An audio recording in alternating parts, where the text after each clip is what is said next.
Ladies and gentlemen, welcome back to the channel. In a world shaped by swords, shields, and ambition, few years resonate through history like 1066. Imagine a single clash, one moment on a blood-soaked field, deciding the fate of an entire nation. What if one battle changed the course of England forever? The year 1066 marked a turning point in English history, culminating in the Norman Conquest, a seismic shift that redefined the island's culture, politics, and identity. At the heart of this transformation stood two towering figures: Harold Godwinson, the last crowned Anglo-Saxon King of England, and William, Duke of Normandy, a determined and politically savvy contender with a claim to the English throne. Their confrontation at the Battle of Hastings would not only seal the fate of a kingdom, but would also echo across centuries, altering everything from language to law. The struggle for power, loyalty, and legacy between these two leaders would come to define the destiny of medieval England. Before swords clashed at Hastings, England was already teetering on the edge of chaos. The death of Edward the Confessor in January 1066 triggered a fierce succession crisis. Edward died childless, leaving no clear heir to the throne. In the power vacuum, several ambitious leaders emerged with competing claims, each believing they had the strongest right to rule. Harold Godwinson, Earl of Wessex and one of the most powerful nobles in England, was chosen by the Witan, an assembly of nobles and church leaders, to become king. He was crowned almost immediately after Edward's death, a move both swift and controversial. Harold claimed Edward had promised him the crown on his deathbed, and the Witan's endorsement made his rule seem legitimate within England. But outside the kingdom, this decision sparked outrage and ambition. William, Duke of Normandy, believed the throne was rightfully his. According to Norman sources, Edward had previously promised the crown to William. Even more damning, Harold had allegedly sworn an oath, possibly under duress, pledging to support William's claim. When Harold took the crown for himself, William viewed it as betrayal. Backed by the Pope, who provided a banner of papal approval, William began to gather an invasion force. Adding further pressure, a third contender, Harald Hardrada of Norway, also staked his claim, arguing that a decades-old agreement between Viking and Anglo-Saxon rulers entitled him to the throne. With multiple rivals circling, England stood on the brink of invasion from all sides, setting the stage for one of the most decisive battles in British history.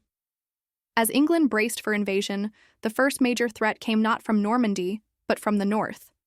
In September 1066, Harald Hardrada, the formidable King of Norway, sailed across the North Sea with a massive fleet. Joining forces with Tostig Godwinson, Harold's exiled brother and bitter rival, Hardrada launched a daring invasion of northern sea, England. Their forces clashed with the English army at the Battle of Stamford Bridge near York. Harold Godwinson, though still recovering from his recent coronation and aware of the looming threat from Normandy, acted swiftly. He led his army on an exhausting forced march of nearly 200 miles in just 4 days, catching the Norwegians off guard. The result was a stunning victory for Harold. Hardrada was killed, and the Viking threat was eliminated in a single brutal day. But there was no time to celebrate. Even as the battlefield was being cleared in the north, news arrived that William of Normandy had landed on the southern coast, near Pevensey Bay in Sussex. With Harold's army still weary and depleted, he had no choice but to march his men back south, covering another grueling distance in record time. Meanwhile, William was preparing meticulously. He established a base at Hastings and began raiding the countryside to provoke Harold into a swift response. His army, made up of Normans, Bretons, and Flemish troops, was well-equipped and disciplined, bolstered by the belief that they fought under divine blessing. Harold, for his part, gathered his remaining forces and local fyrd militia, determined to defend his crown. Both leaders now prepared for a battle that would decide not only the fate of the English throne, but the very identity of the nation. On the morning of October 14th, 1066, two armies faced each other near Senlac Hill, just outside the town of Hastings. Harold Godwinson had taken a strong defensive position atop the ridge, arranging his forces in a dense shield wall, a traditional Anglo-Saxon tactic. His army consisted of experienced housecarls, well-trained and heavily armed professional soldiers, alongside the fyrd, less-trained local militia called up in times of need. Opposing them, William of Normandy's forces were diverse and highly organized. His army included Norman knights, Breton infantry, and Flemish auxiliaries. Crucially, William's strength lay in his cavalry, a tactic relatively new to English warfare, and in the discipline of his combined arms approach, archers, infantry, and horsemen working together in coordinated waves. The battle began with Norman archers launching volleys uphill, but the steep terrain and the English shield wall blunted their effect. William then sent his infantry and cavalry forward, but again, the shield wall held firm. As the day wore on, the Normans struggled to break through, and rumors spread that William had been killed. To rally his men, William famously lifted his helmet, revealing his face and proving he was alive. Then came the turning point, a clever and devastating tactic. The Normans began to feign retreat, pretending to flee in panic. The inexperienced English fyrd broke ranks to pursue them, and, in doing so, they left gaps in the once impenetrable wall. William's forces seized the opportunity, turning on the disorganized pursuers and beginning to break through Harold's lines. The battle raged for hours, but its end came with a brutal blow. Harold Godwinson was killed, possibly by an arrow to the eye, though accounts differ. His death shattered the morale of the English forces, and without their king, resistance crumbled. By nightfall, William stood victorious on the blood-soaked hillside. The Battle of Hastings was over, but its consequences would echo through the ages. England had a new king and a new destiny. In the months following his victory at Hastings, William of Normandy moved swiftly to consolidate his hold over England. Marching through the heart of the country, he met scattered resistance, but faced no large-scale opposition.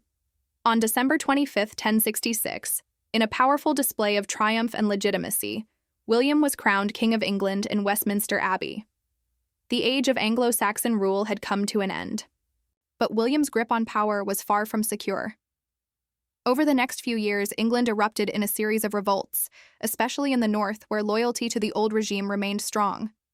In response, William unleashed a brutal campaign known as the Harrying of the North. His forces burned villages, destroyed crops, and slaughtered livestock, leaving vast stretches of land devastated and thousands dead from famine. It was a ruthless but effective message. Resistance would be crushed without mercy. To prevent further rebellion, William systematically dismantled the existing Anglo-Saxon elite. Lands were confiscated and redistributed to his loyal Norman followers. Within a generation, the English aristocracy had been almost entirely replaced by Norman lords who owed their titles and their loyalty directly to the king. The Normans also transformed the landscape of England. Massive stone castles like the Tower of London were built to assert dominance and provide military control. These fortresses became symbols of Norman authority and instruments of repression. At the same time, William introduced the continental feudal system, fundamentally changing how land, power, and loyalty operated in England. Under this system, all land belonged to the king, who granted it to his nobles in exchange for military service and allegiance. The Conquest was not just a political upheaval, it reshaped English society, language, architecture, and governance. In less than a decade, England had been remade from the top down, and the legacy of 1066 would define the nation's path for centuries to come. The Norman conquest was more than a change of rulers. It marked the beginning of a profound transformation in English life that would echo through the centuries. One of the most significant shifts came in language and culture. With the Normans came the French tongue, spoken by the elite and used in court, law, and government. Meanwhile, the common people continued to speak Old English. Over time, these languages blended, giving rise to Middle English, a rich hybrid language that would become the foundation for modern English. Everyday vocabulary, legal terms, and even names were forever changed by this fusion. In 1086, William commissioned one of the most remarkable administrative achievements of the medieval world, the Domesday Book.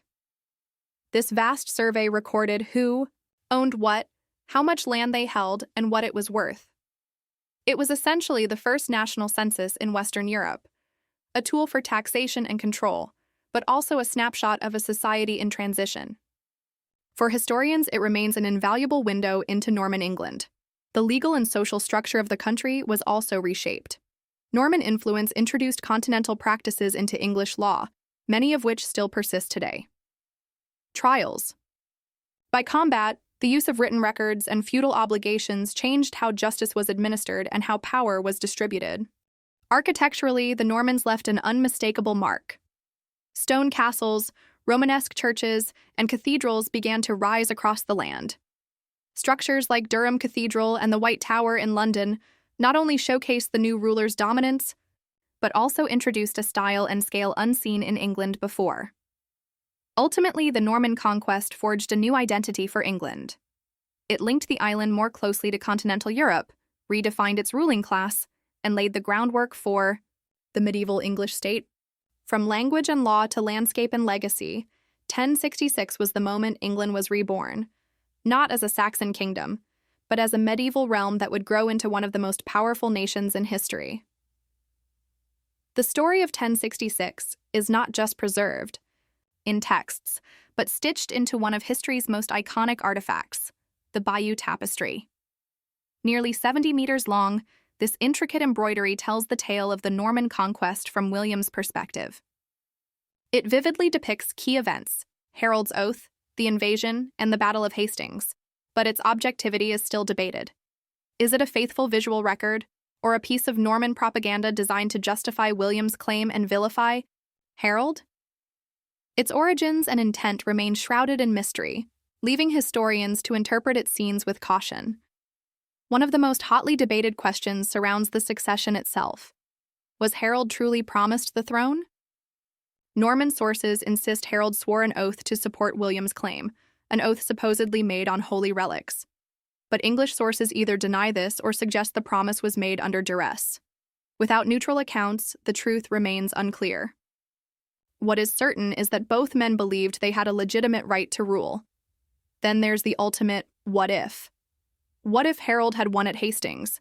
Had he survived the battle and repelled the Norman invasion, England might have continued along its Anglo-Saxon path. French influence on the language and legal system would have been far less pronounced, and the cultural fabric of the nation could have developed in a very different direction. The monarchy, the aristocracy, even England's role in European affairs might have followed an entirely alternate course. The events of 1066 have become the stuff of legend, reinterpreted countless times across centuries. But at their core lies a real, brutal struggle for power, and the enduring question of how one battle changed everything.